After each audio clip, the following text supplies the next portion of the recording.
မြန်မာနိုင်ငံရဲ့ထိပ်တန်းအချမ်းသာဆုံးမင်းသား6ဦးပရိသတ်များအားလုံးပဲမင်္ဂလာပါရှင်။စမ်းကြည့်ပါ page ကနေပြီးတော့ပြန်လည်ကြိုဆိုလိုက်ပါရစေ။မြန်မာပြည်မှာအောင်မြင်ကျော်ကြားတဲ့မင်းသားတွေများပေမဲ့တကယ်တမ်းလိုက်မမီအောင်ချမ်းသာတဲ့သူကတော့လက်ချိုးရည်လို့ရပါတယ်။ပရိသတ်တွေကချမ်းသာတယ်လို့ထင်ထားတဲ့မင်းသားအများအပြားရှိပေမဲ့ဒီထဲမှာမှအချမ်းသာဆုံးမင်းသားတွေကတော့ပရိသတ်တွေမထင်ထားတဲ့သူတွေဖြစ်နိုင်ပါတယ်။ဘယ်သူတွေလဲဆိုတာဒီနေ့ဗီဒီယိုလေးမှာကြည့်ရအောင်ပါရှင်။နံပါတ်1လွင်မိုးနံပါတ်1နေရာမှာရှိနေသူကတော့လွင်မိုးဖြစ်ပါတယ်။လွင်မိုးကမြန်မာနိုင်ငံကမင်းသားတွေထဲမှာဆိုရင်တော့အချမ်းသာဆုံးစီးရင်ဝင်ဖြစ်ပြီးတော့သူ့ရဲ့ကြွယ်ဝမှုတွေကမရင်မထွက်နိုင်အောင်များပြားပါတယ်။အနုပညာအလုပ်တစ်ခုတည်းကြောင့်ချမ်းသာနေတာမဟုတ်ပေမဲ့အနုပညာအလုပ်ကြောင့်ပို့ပြီးတော့ချမ်းသာသွားခဲ့တယ်လို့ဆိုရမှာပါ။မင်းသားဖြစ်အောင်မြင်လာတဲ့အချိန်မှာအရင်နည်းကိုလုပ်ငန်းတွေလုပ်ပြီးတော့ခုဆိုရင်လီလီပန်းစိုက်ပျိုးရေးရုပ်ရှင်နဲ့တခြားစီးပွားရေးလုပ်ငန်းတွေပေါင်းများစွာအပြင်လူသိတာရောမသိတာကောအများကြီးရှိလို့နေတာလည်းဖြစ်ပါတယ်။နံပါတ်1ဖြည့်တီဦး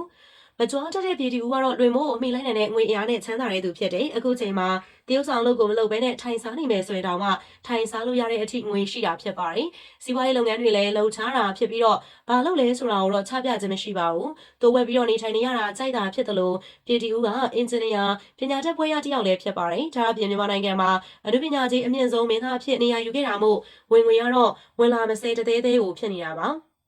နံပါတ်3စစိုင်းခန်းလိုက်နံပါတ်3နေရာမှာလူပြိုကြီးစစိုင်းခန်းလိုက်ကနေရာယူထားပါတယ်အားလုံးသိတဲ့အတိုင်းစစိုင်းခန်းလိုက်ကအဆိုတော်အနေနဲ့ဆိုရင်လည်း2010ဝန်းကျင်လောက်ကလေးကတဟုန်လုံးအောင်မြင်ခဲ့တာဆယ်စုနှစ်တစ်ခုကိုမကအောင်မြင်ခဲ့တဲ့သူမို့သူ့ရဲ့ဝင်ငွေဆိုတာကတော့ထိန်းလို့သိန်းလို့တောင်မနိုင်ပါဘူးဒါအပြင်သချင်းတစ်ပုတ်ထုတ်လိုက်တာနဲ့မအောင်မြင်ဘူးဆိုတာမရှိတဲ့အတွက်သူ့ရဲ့အောင်မြင်မှုကလည်းတကယ်ကိုပဲအမခန်းဖြစ်ပါတယ်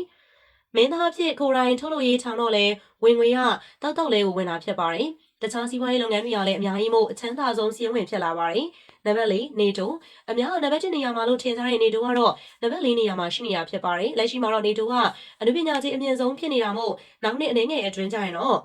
ရှေ့ရမင်းသားတွေကိုကြော်တက်မလားစောင့်ကြည့်ရမှာဖြစ်ပါတယ်နေတိုကစီးပွားရေးလုပ်ငန်းတွေအကြောင်းချမပြပဲအနုပညာအလုပ်ကိုသာအားစိုက်ပြီးတော့လုပ်နေတာဖြစ်ပါတယ်နံပါတ်5လူမင်းသားကြီးလူမင်းကတော့အနုပညာလောကကိုစဝင်ကစားတော့မှဆိုရင်ငွေကြေးသိပ်မပြေလဲပါဘူးဒါပေမဲ့အောင်မြင်လာတဲ့အချိန်မှာတော့ငွေလဲစုဆောင်းလာနိုင်တဲ့အပြင်ချမ်းသာတဲ့ဇနီးနဲ့လည်းရှာခဲ့ပါတယ်ဒါကြောင့်မို့လူမင်းတို့ကလည်းအချမ်းသာဆုံးမင်းသားစီးထဲမှာပါပါတယ်လူမင်းကကားရှိုးတွေလည်းဖွင့်ထားတယ်လို့သတင်းထွက်တာလည်းရှိပါတယ်ရုပ်ရှင်ထုတ်လို့ရေးလဲကိုရိုင်းထောင်ထားပြီးတော့ဝင်ငွေရလည်းတော်တော်လေးကိုကောင်းပါတယ်နံပါတ်6ပိုင်တကွန်တသက်ဆမင်းသားတွေထဲမှာဆိုရင်တော့မင်းသားကြီးတွေကိုအမြန်ဆုံးအမိလိုက်နိုင်ခဲ့တဲ့သူကတော့ပိုင်တကွန်ပဲဖြစ်ပါတယ်။ကန်နဲ့ဆန်းကကောင်းလွန်တာကြောင့်နိုင်ငံသားထိထောင်အောင်မြင်ခဲ့တဲ့ပိုင်တကွန်ရဲ့ဝင်ငွေကလည်းအမခမ်းပဲဖြစ်ပါတယ်။နိုင်ငံသားမှာရုပ်ရှင်တစ်ခါရိုက်တာနဲ့သိန်းထောင်ချီကိုရရှိနေတာဖြစ်ပါတယ်။ဒီ6ယောက်ထဲမှာဘယ်မင်းသားကအားကျစရာအကောင်းဆုံးလဲထင်လဲပရိသတ်ကြီးရဲ့အမြင်ကိုကွန်မန့်လေးထဲမှာရေးခဲ့ပေးပါအောင်။အဆုံးထိကြည့်ရှုပေးတဲ့အတွက်လည်းအားလုံးကိုကျေးဇူးများကြီးတင်ပါတယ်ရှင်။